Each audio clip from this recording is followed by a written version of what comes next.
अपनी नैनी तब लगना मानो गुरु की कहनी, क्योंकि गुरु तो बहुत कुछ बता रहे हैं।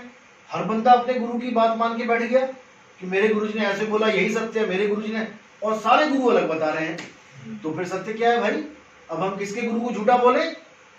तो वहां पर क्या है, प्रैक्टिकल आता है कि जब लग ना देखो अपनी नैनी। जैसे कई पंथों में लोग कह देते हैं वो आ है, आ को परमात्मा कह देते हैं।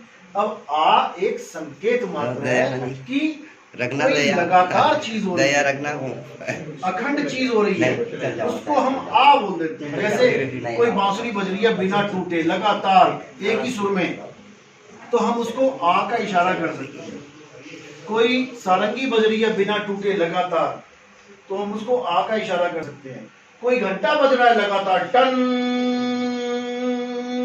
उसको हम आ का संकेत दे सकते हैं। लेकिन क्या मेरे आ बोलने से घंटा, बांसुरी, शंख ये सब एक हो गए क्या?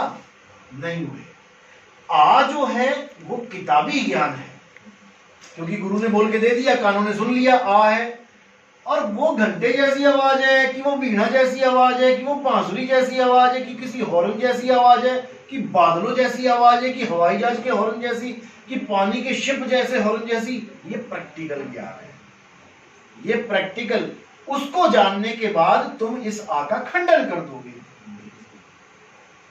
जब तक वो नहीं जाना, जब तक तुम आ की पूछ पकड़ के बैठे रहोगे कि परमात्मा आ है, शब्द गुरु आ है। अरे भाई, आ संकेत है, वो हारमोनियम के लिए भी संकेत है, वो बांसुरी के लिए भी संकेत है, वो गिटार के लिए भी संकेत है, वो तानपुरे का भी संकेत है, वो हर वाद्य यंत्र के हर आवाज का संकेत है आ। लेकिन तुम्हारे एक बार आ कहने से क्या मैंने जान लिया कि मैं सारंगी वाला आ बोला हूं, कि मैं हारमोनियम वाला आ की बात कर रहा हूं? वो तो अनुभव ज्ञान है। वो तो तुम जब उसको जानोगे तब तुम समझ पाओगे कि आ क्यों बोला गया, ना कि आ ही परमात्मा है। ये सारे आगे पीछे पड़े हैं, आ ही परमात्मा है, ये बिल्कुल गलत ज्ञान है। तो कबीर साहब ने साफ बोला कि जब तुम उसको अनुभव करोगे तब तुम जान पाओगे कि वो क्या है। हाँ, मैंने संकेत दे दिया, मैंने बोल दिया और मैंने आ बोल दिया, दोनों ही एक ही चीज है। क्यों नहीं मान रहे हो भाई? तुम आ को अगर कह रहे हो आ परमात्मा, तो अखंड भी तो परमात्मा है। कबीर साहब ने तो अबोल बोल दिया, उसको अबोल है। अब तुम आ बोल रहे हो तो बोलने में आ रहा है, वो तो संकेत भी एक तरह से गलत हो गया। मैं बोलूं कि वो बोलने में नहीं आता लेकिन वो अखंड है, ये भी सही संकेत है पहचानने के लिए कि वो अखंड है, यानी वो कभी रुकता नहीं है। एक ऐसी आवाज आएगी जो रुकेगी नहीं। अब उस आवाज में क्या गुण है, वो आवाज सुन के तुम्हें क्या अनुभव होगा? आवाज तो कई है।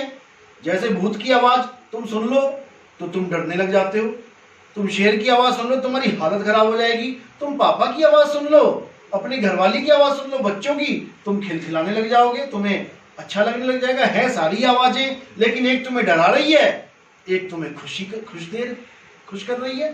तो आवाज में भी फर्क है। इसी प्रकार आ में जमीन आसमान का अंतर है अनुभव ज्ञान से। अनुभव ज्ञान के बाद आ का खात्मा हो जाता है और अनुभव शेष रह जाता है। वहां पर कहते हैं अकह अनाम, वो कहा नहीं जा सकता, वो अनाम है, उसका नाम नहीं रखा जा सकता। वो चीज तुम लेके बैठ जाओगे।